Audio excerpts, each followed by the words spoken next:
마태복음 26장 6절로 13절 말씀 한 절씩 교독하고 마지막 절은 함께 읽겠습니다.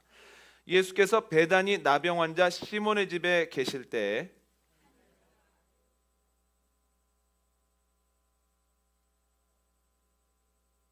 제자들이 보고 분개하여 이르되 무슨 의도로 이것을 허비하느냐? 이것을 비싼 값에 팔아 가난한 자들에게 줄 수 있었겠도다 하거늘. 예수께서 하시고 그들에게 이르시되 너희가 어찌하여 이 여자를 괴롭게 하느냐? 그가 내게 좋은 일을 하였느니라. 가난한 자들은 항상 너희와 함께 있거니와 나는 항상 함께 있지 아니하리라. 이 여자가 내 몸에 이 향유를 부은 것은 내 장례를 위하여 함이니라. 내가 진실로 너희에게 이르노니 온 천하에 어디에서든지 이 복음이 전파되는 곳에서는 이 여자가 행한 일도 말하여 그를 기억하리라 하시니라. 아멘. 예수님께서 베다니에 있는 나병 환자 시몬의 집에 들어가십니다. 그런데 한 여인이 아주 귀한 향유 한 옥합을 가지고 와서 예수님의 머리에 붓고 눈물을 예수님의 발에 뚝뚝뚝 떨어뜨리고 그 머리털로 예수님의 발을 닦는 겁니다. 사람들이 귀한 향유 옥합을 깨뜨려서 예수님의 발에 그리고 머리에 부었다는 사실에 웅성거리기 시작합니다.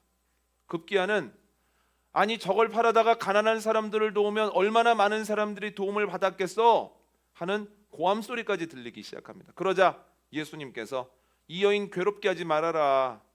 좋은 일 했다. 내 장례를 준비했다. 이 복음이 전해지는 곳마다 이 여인의 이름과 이 여인이 한 일이 함께 전해지게 될 것이다 라고 말씀하셨다는 거예요. 여러분, 예수님께서 이 땅에서 우리의 머리나 우리의 이성으로나 일상으로는 이해할 수 없는 수많은 기적을 일으키셨습니다. 그런데 그 수없이 많은 기적 중에서 알아야 되는 것들, 하나님이 어떤 분이고 어떻게 일하시는지를 잘 보여주는 기적들만 추려서 성경에 넣은 거예요. 예수님이 하셨던 모든 일들을 다 기록해 놓으면 그 어떤 것으로 감당할 수 없다라고 성경에 나오잖아요. 그래서 아주 추려서 몇 개의 기적만 기록을 한 거거든요. 그런데 그 기적 중에서도 아주 중요한 기적들이 있습니다. 예를 들어서 기적을 많이 기록한 것 같아도 사복음서 모두에 나와 있는 기적이 딱 하나 있습니다. 오병이어 기적입니다. 물고기 두 마리와 보리떡 5개를 가지고 5,000명을 먹이시고 12강주리를 남긴 그 기적은 마태, 마가, 누가, 요한 사복음서에 나와 있는 유일한 기적이라는 거예요. 뭐 하나에 나오거나 둘에 나오거나 3개는 나와도 4개 한꺼번에 나오는 것이 그만큼 없습니다. 왜 그러는가? 그 기적을 통해서 예수님이 어떤 분인지 드러났거든요. 예수님께서 어떤 분인가? 하늘로부터 내려오는 떡이에요. 그 떡을 먹으면 살 것입니다. 그런데 그 떡이 어떻게 주어지는가? 아주 작게 주어지는 것 같은데 갑자기 확 하고 사람들의 필요를 채우고 사람들의 영혼을 붙든다는 거예요. 그 기적이 보여주시는 함의가 너무 대단하기 때문에 사복음서에 다 나온다는 거예요. 기적뿐만 아니라 예수님이 하신 다른 일들도 마찬가지입니다. 예수님께서 제자들을 부르신 것, 십자가를 지시고 부활하신 것, 이건 이제 기본값으로 사복음서에 다 나와 있는데, 그런데 예수님께서 누구를 고쳤다든지 일으켰다든지 이러한 것들은 사복음서에 다 나오기가 쉽지 않습니다. 그것도 몇 안 됩니다. 손에 꼽을 정도예요. 그런데 그 중에 하나가 뭐냐면 한 여인이 예수님께 와서 향유 옥합을 깨뜨리고 예수님과 머리에 발에 향유 옥합을 부은 사건은 사복음서에 다 나옵니다. 그만큼 이 사건이 가지고 있는 의미가 크다는 거예요. 물론 학자들에 의하면 이것이 같은 사건을 기록한 거냐 아니면 장소나 여인들, 등장인물이 다른 것을 보면 두 가지 사건을 그냥 따로 기록한 거다, 이런 이야기가 있습니다만 똑같다라고 가정하면, 아니 그렇지 않더라도 예수님의 머리와 발에 향유옥합을 부은 사건은 그만큼 대단한 사건이라는 겁니다. 그런데 마태복음과 평행본문을 이루고 있는 본문 중에서도 마가복음과 요한복음을 보면 여인이 가지고 와서 깨뜨렸던 향유옥합은 300데나리온의 가치를 가지고 있습니다. 한 데나리온은 하루치 품삯입니다. 1당. 그러면 1년 일하면, 그래서 하나도 안 쓰고 모으면 몇 데나리온을 갖고 있겠습니까? 어려운가요? 어려워요. 하루에 1데나리온을 받습니다. 1년 동안 일하면 365일을 일하겠죠? 그럼 몇 데나리온을 갖게 되나요? 아, 그렇죠. 365데나리온을 갖는 겁니다. 그런데 여러분, 옛날에 세금이 있었을까요, 없었을까요? 있었겠죠. 한 20% 이렇게 했을 겁니다. 그럼 몇 데나리온 정도 남겠습니까? 300데나리온입니다. 저는 그렇게 해석을 했습니다. 그래서 세후 1년치 연봉이 300데나리온입니다. 작지 않죠? 그걸 가지고 와서 예수님께 깨뜨렸다라고 하는 거죠. 그래서 엄청나게 큰 거기 때문에 예전에 이제 몇몇 설교들이나 부흥사분들이 와서 이제 어떤 특정한 어떤 표대를 향하여 설교를 하시는 경우는 이렇게 큰 걸 드린 사람들이 있는데, 우리는 30데나리온도 못 드리냐? 데나리온을 10,000원이라도 쳐도 이 정도는 뭐 이렇게 했었거든요. 그런데 이 오늘 본문을 통해서 사복음서에서 얘기하려고 하는 바는 큰 것을 드렸기 때문에 예수님이 좋은 일 했다고 말씀하셨다는 건 아니라는 거예요. 왜냐하면 이 여인에 대해서는 칭찬하시면서 복음이 들어가는 곳마다 이의 이름과 한 일이 알려질 거다라고 얘기를 했지만, 이 여인보다 훨씬 더 큰 걸 드린 이들이 있거든요. 한번 볼까요? 마태복음 4장 한번 보시죠. 마태복음 4장 21절 22절 말씀 있습니다. 시작. 거기서 더 가시다가 다른 두 형제 곧 세베대의 아들 야고보와 그의 형제 요한이 그의 아버지 세베대와 함께 배에서 금을 깁는 것을 보시고 부르시니 그들이 곧 배와 아버지를 버려두고 예수를 따르니라. 아멘. 예수님께서 갈릴리 호수에 가셔서 어부들이 그물을 던지는 것, 그물을 손질하는 것을 보시고 안드레, 베드로, 야고보, 요한에게 나를 따르라, 사람 낚는 어부가 되게 하리라 부르시죠. 그랬을 때 그들이 예수님을 따르는데 어떻게 따릅니까? 다시 한번 말씀 띄워주시겠어요? 그렇죠. 22절을 보면 뭘 버려두고요? 그렇죠. 배와 아버지를 버려두고 예수를 따랐다, 이렇게 되죠. 여러분, 예전에 농부들에게 있어서 가장 큰 재산이 뭡니까? 뭘 팔아서 대학 공부시켰습니까? 소 팔았죠. 그래서 제가 들어보니까 60년대는 소 한 마리 팔면 4년 교육을 시켰다 그래요. 70년대 중반부터는 한 학기 정도 교육을 시켰다 그래요. 소 한 마리를 팔면 1년 하다가 나중에 소값이 떨어져서 한 학기 등록금 내고 그리고 한 학기 이렇게 생활비 정도 됐다 그래요. 그래서 제가 설교를 준비하면서 찾아봤습니다. 요즘 소값은 얼마나 하나? 그랬더니 제일 싼 건 한 480만 원 정도, 비싼 건 한 1,500만 원, 요 사이에서 평균값이 1,025만 원이에요. 그래서 1년치 대학 등록금 정도는 되겠다, 이런 생각을 해봅니다. 그러니까 농부에게 제일 중요한 건 소입니다. 그러면 어부에게 제일 큰 재산은 뭘까요? 배죠. 그러니까 배를 버려둔다는 건 안 쓰면 배가 버려지는 거고, 빨리 처분한다는 건 헐값에 넘긴다는 거니까요. 그런데 지금의 고깃배와는 비할 수 없지만 그래도 그때도 배가 꽤 비쌌을 거 아닙니까? 300데나리온 이상일까요? 이하일까요? 저는 이상이라고 봅니다. 그러니까 제자들 보통 사람들 아닙니다. 그러니까 300데나리온 딱 깨는 거 보고 뭐 왜 저러냐 이러는 것 같지만, 이미 제자들은 제가 볼 때는 한 1,000데나리온에서 2,000데나리온 정도는 이미 버리고 떠난 사람들이기 때문에 이미 대단합니다. 그런데 제자들보다 더 큰 거 버린 사람이 있거든요. 한번 읽어볼까요? 마태복음 9장 9절 한번 읽어보시죠. 함께 있습니다. 시작. 예수께서 그곳을 떠나 지나가시다가 마태라는 사람이 세관에 앉아 있는 것을 보시고 이르시되 나를 따르라 하시니 일어나 따르니라. 아멘. 성경을 읽어보면 그러니까 세리와 창녀가 죄인의 대명사잖아요. 그런데 세리에 대한 재평가는 저는 필요하다고 생각을 합니다. 그러니까 세리는 그냥 사람들이 나쁜 사람, 못된 사람, 죄인의 대명사라고 하지만 실제적으로 세무공무원이에요. 그런데 왜 이렇게 미움을 받았는가? 일단 그때도 지금과 같이 세금에 대한 미움, 그러니까 세금에 대한 혐오까지라고 뭐하고, 세금 내기 싫잖아요, 그죠? 여러분, 세금 나왔다고 야 내가 세금 나서 너무 좋다, 머리로는 알죠. 세금을 못 내는 것보다 세금을 내는 게 너무 기쁘다, 머리로는 아는데 실제적으로 세금 많이 나왔다고 감사한금 내는 분 한 번도 못 봤습니다. 그러니까 세금에 대한 혐오가 있는 거예요. 이게 당연한 거예요. 저도 어찌하면 절세할 수 있을까 고민하지 않겠습니까? 그런 상황이 되어지면. 그런데 거기에다가 지금처럼 전산화가 안 돼 있을 때이기 때문에 그냥 자기 마음대로 비율도 조정하고, 안 나온 걸 나왔다고도 거짓말을 하고, 그리고 이 가구수, 호족수 같은 것들을 자기 마음대로 조율을 해서 더 많이 가져가는 경우가 있는 거예요. 그러니까 그대로만 가지고 가도 미움을 받을 텐데 이걸 그대로 막 자기 마음대로 해서 갖고 가니까 미운 거죠. 거기다가 미워하기가 딱 좋은 게, 그때는 이스라엘이 로마의 식민지였기 때문에 성전세를 제외하고 반세겔씩 내는 성전세를 제외하고는 다 어디로 들어갑니까? 로마로 들어가는 거예요. 그래서 매국노라고 하는 프레임도 그대로 씌워지는 거예요. 그런데 실제적으로 세리는 힘도 있고 돈도 있는 사람들입니다. 그걸 어떻게 할 수 있냐면, 세리는 자기가 평생 일을 하면서 돈도 벌고 권력도 누리다가 나중에 그 직을 그만둘 때 어떻게 할까요? 세습합니다. 누구한테 세습할까요? 자식한테 세습합니다. 레위라고도 하고 마태라고도 불리우는 사람이 예수님의 부름을 받고 세관에서 뛰쳐나와 제자가 되었다라고 하는 것은 첫 번째는 돈에 대한 걸 낳았다는 거고, 두 번째는 권력에 대한 걸 낳았다는 거고, 세 번째는 자녀에게 물려줄 자리를 낳았다는 거예요. 이거는 1,000, 2,000 데나리온 정도가 아니에요. 평생 먹거리와 그 자녀와 그 자녀와 그 자손에 대한 먹거리까지 놨다라는 거예요. 훨씬 크게 주님께 드렸죠. 그런데 예수님이 제자들을 칭찬하시는 건 거의 없는데, 이 300데나리온의 향유 옥합을 깨뜨린 여인은 칭찬을 했다는 거예요. 이게 뭐가 의미가 있다는 거예요. 왜 그럴까라는 거예요. 이 여인을 보면 제자들이랑 좀 다른 모습을 보이는데 두 가지로 한번 생각을 하면, 첫 번째는 뭐냐면 이 여자는 아깝지 않아요. 예수님께 뭘 드리는 게 아깝지 않습니다. 한번 오늘 보면 8절 한번 읽어볼까요? 함께 있습니다. 시작. 제자들이 보고 분개하여 이르되 무슨 의도로 이것을 허비하느냐 하면 뭐라고 얘기합니까?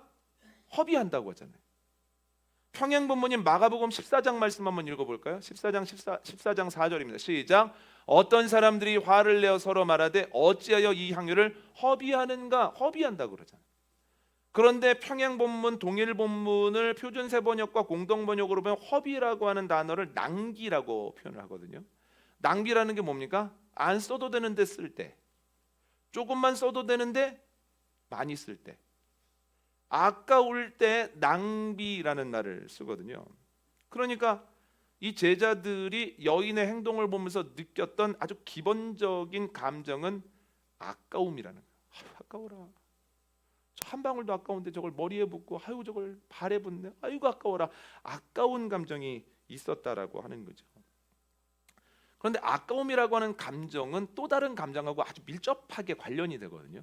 그러니까 지난주 오후부터 주일, 월요일, 화요일 날 저녁에 용인서 지방에서 김동호 목사님이 강사로 오셔서 이제 집회를 했잖아요.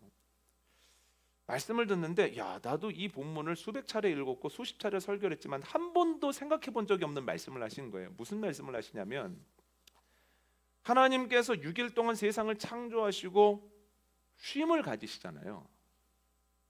그런데 이 쉼이라고 하는 게 전지전능이라고 하는 거하고 모순되는 말이라는 거예요.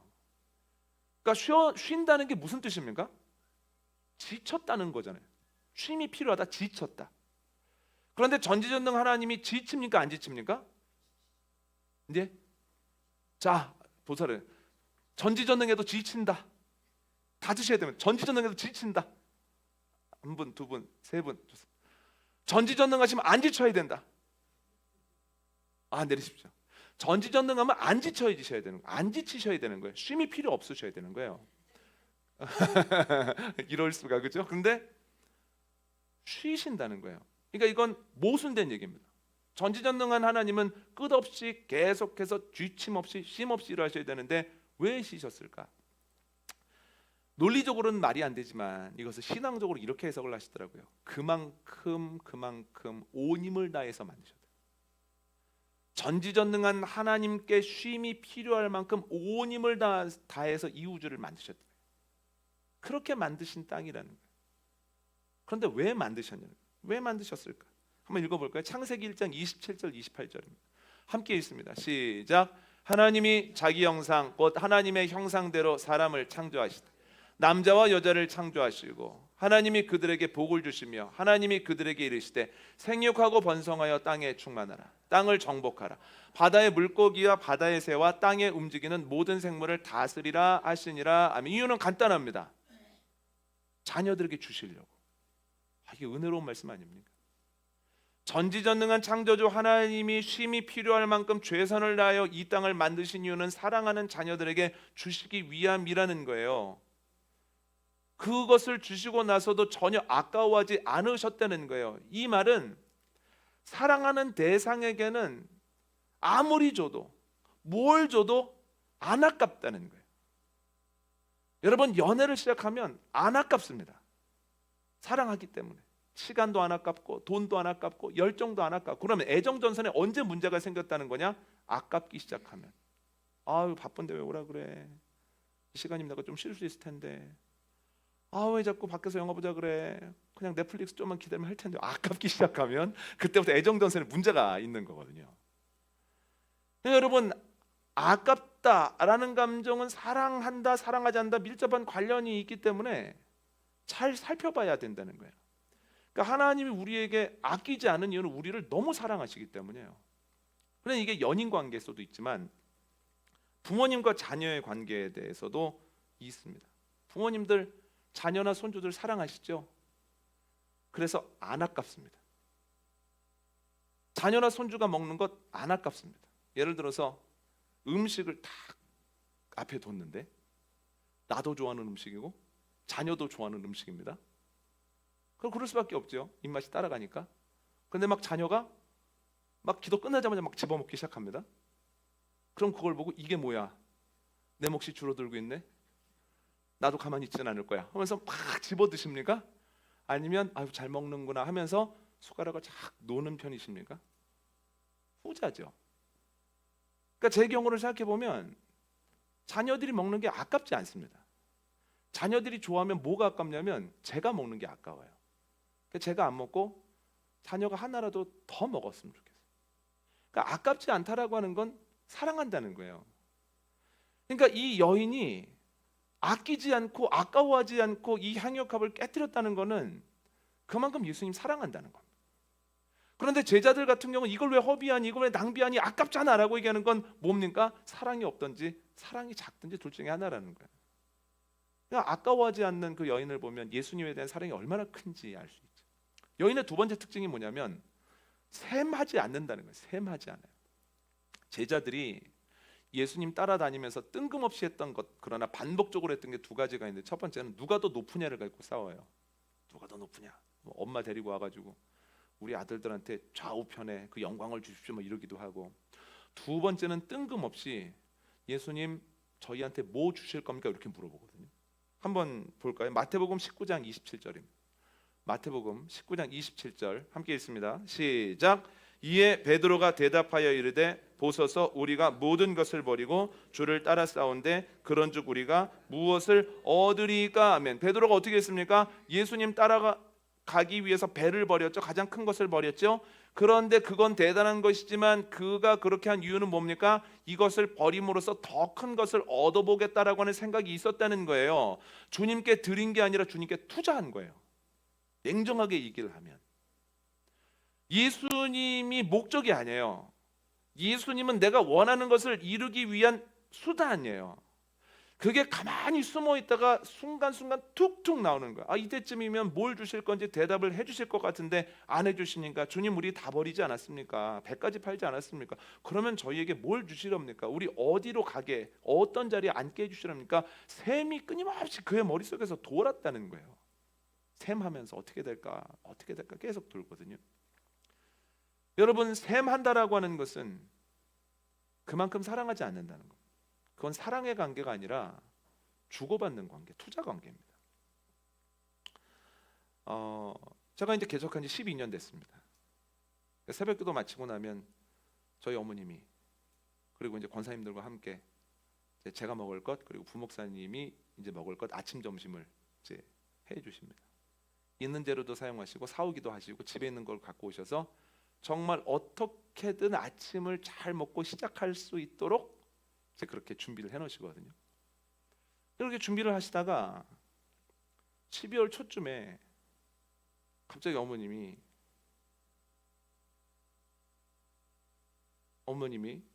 예를 들어서 한 끼에 10,000원 곱하기 두 사람 365일 고로 730만 원 이렇게 해서 명세서를 다 갖고 온다면 어떨까요? 황당하죠. 이걸 왜 황당하다라고 얘기를 하냐면, 세물 하시는 분이면 그거 다 체크해놨을 거예요. 세물 하시는 분이면 탁탁탁탁 찍어서 이 날짜에서 이제 연말 가기 전에, 이 회기가 바뀌기 전에 이거 지불하셔야죠 목사님, 이렇게 해서. 안 그러죠? 세물 안 하시죠? 왜 세물 안 하십니까? 사랑하기 때문에 그렇죠. 주면서도 셈하지 않을 수 있는 건 사랑하기 때문입니다. 주면서 셈하는 건 그만큼 사랑하지 않거나 사랑이 적다는 얘기입니다. 여기 부모님들 다 똑같으시지 않습니까? 자녀들 나중에 커서 아빠 엄마한테 다 갚아야 된다 그러면서 매달 장부 쓰는 분 계세요? 그렇죠? 애들 이번 달 우리 집 숙박비, 아침, 점심, 저녁, 그리고 어제 치킨 시켜줬으니까 특식비, 이걸 다 적는 분이 계세요? 없죠. 아이들한테 사랑을 줄 때 셈하지 않습니다. 셈하지 않는 이유가 무엇입니까? 사랑하기 때문이죠. 그럼 이 여인이 셈하지 않는 이유는 무엇입니까? 예수님 사랑하기 때문이죠. 예수님께서 이 여인에 대한 이야기가 복음이 전해지는 곳마다 전해질 것이다. 이 여인을 기억하게 될 것이다. 이유는 간단합니다. 너무 사랑하기 때문에 아깝지 않고 너무나 사랑하기 때문에 셈하지 않는 이 사람을 예수님이 너무너무 기뻐하신다는 거예요. 여러분, 우리가 이러한 여인의 모습으로 변화되어지기를 원합니다. 예수님 너무너무 사랑해서 예수님께 드리는 것 아깝지 않고 예수님께 드릴 때 셈하지 않는 그런 하나님의 사람들이 되어지기를 원합니다. 네, 한 가지 기억해야 될 게 있습니다. 그걸 위해서는 뭘 해야 되는가? 먼저 주어진 하나님의 사랑을 알아야 된다는 거예요. 이 여인이 자신에게 주어진 예수님의 사랑을 알았기 때문에 예수님을 사랑하는 가운데에서 예수님께 아끼지 않고 예수님께 드리며 셈하지 않았다는 거예요. 만약에 예수님이 나를 얼마나 사랑하셨는지를 깨닫지 못하는 상태에서 아깝지 않아야 돼, 셈하지 않아야 돼, 이것은 애초에 불가능하기도 하지만 이건 의무거든요. 이건 아무 소용이 없습니다. 주님께서 내가 죄인 되었을 때 나를 사랑하셔서 이 땅에 오시고 십자가를 지시고 내 죄를 다 사하셨다고 하는 그 사랑을 근본적으로 깨닫는 은혜가 있을 때 그 은혜를 가지고 주님을 바라보는 가운데 아깝지 않고 셈하지 않는다는 거예요. 여러분, 주님의 사랑을 깨닫고 그 사랑으로 주님을 바라볼 때 주님께 아끼지 않고 아깝지 않고 셈하지 않는, 그래서 주님을 기쁘시게 하는 복된 신앙생활 하게 되기를 원합니다.